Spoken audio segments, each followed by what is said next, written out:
माह रमजान में 30 दिनों के रोजे इंसान के जिस्मानी व रूहानी ताकत को मजबूत बनाते हैं। रोजे हमें भूखे रहने का एहसास भी दिलाते हैं, साथ ही साथ इंसानियत की तालीम भी देते हैं। रोजा जिस्म की अंदरूनी बीमारियों को खत्म करने में बेहतरीन जरिया है। आज की भागदौड़ की जिंदगी में इंसान को अपने अपने मजहबी तरीकों से रोजा या उपवास रखना जरूरी होता है। रोजे का एक साइंटिफिक नजरिया भी होता है। वह इससे दिल की धड़कन सुस्त हो जाती है और खून का दबाव कम हो जाता है। नसों जमाशुदा ग्लूकोज को आजाद कर देती है, जिसकी वजह से शरीर की कमजोरी का एहसास उजागर होने लगता है। जहरीले मुद्दों की सफाई के पहले मरहले के नतीजे में सरदर्द, सर का चकराना, मुंह की बदबू खत्म हो जाती है। तो आइए जानते हैं कि रोजे रखने वालों को क्या क्या फायदे मिलते हैं और रोजा रखने से क्या क्या फायदे हैं। जी हाँ, तीसरे से 7वें रोजे तक जिस्म की चर्बी टूट फूट जाती है और पहले मरहले में ग्लूकोज में बदल जाती है। जहाँ कुछ लोगों की त्वचा मुलायम और चिकनी हो जाती है, जिसमें भूख का आदी होना शुरू हो जाता है और इस तरह साल भर मशरूफ रहने वाला हाजमा सिस्टम भी ठीक रहता है। खून के सफेद जरसूस और इम्यूनिटी में बढ़ोतरी शुरू हो जाती है। हो सकता है कि रोजगार के फेफड़ों में मामूली तकलीफ हो, इसलिए कि जहरीले पदार्थों की सफाई का काम शुरू हो चुका है। आंतों और कुलोन की मरम्मत का काम शुरू हो जाता है। आंतों की दीवार पर जमा मवाद ढीला होना शुरू हो जाता है। वहीं 8वें से 15वें रोजे तक रोजेदार पहले से ज्यादा चुस्त महसूस करते हैं।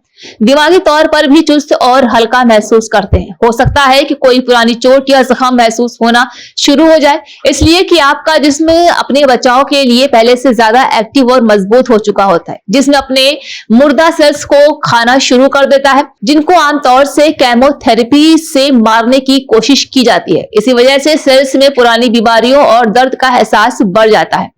वहीं 16वें से 30वें रोजे तक इंसानी जिस्म पूरी तरह से भूख और प्यास को बर्दाश्त का आदी बना चुका होता है। आप अपने आप को चुस्त, चाक और चौबंद महसूस करने लगते हैं। इन दिनों आपकी जबान बिल्कुल साफ और सुथरी हो जाती है। सांस में भी ताजगी आ जाती है। जिस्म के सारे जहरीले पदार्थों का खात्मा हो चुका होता है। जहां हाजमे के सिस्टम की मरम्मत हो चुकी होती है। जिस्म में फालतू चर्बी और खराब मादे निकल चुके होते हैं। बदन अपनी पूरी ताकत के साथ अपने फराइज अदा करना शुरू कर देता है।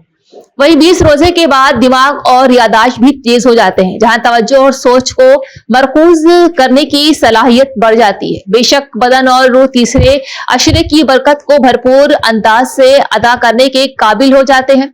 ये तो दुनिया का फायदा रहा, जिसे बेशक हमारे खालिक ने हमारी ही भलाई के लिए हम पर फर्ज किया है। लेकिन देखिए उसका अंदाजे करीमाना कि उसके अहकाम मानने से दुनिया के साथ साथ हमारी आखिरत भी संवरने का बेहतरीन बंदोबस्त कर देती है। माह रमजान में 5वें वक्त नियमित नमाज अदा करने से जिस्मानी व दिमागी शक्ति में वृद्धि आती है।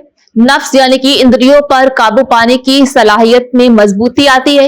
रोजा बुराइयों को कोसों दूर भगाने में मदद करता है। रोजे की हर मजहब में अपनी खास अहमियत होती है, इससे जिस्म में पलने वाले परजीवी की खात्मा होती है। उपवास से बर्दाश्त व सहन शक्ति की क्षमता बढ़ जाती है, जहाँ परहेजगारी में इजाफा भी होता है।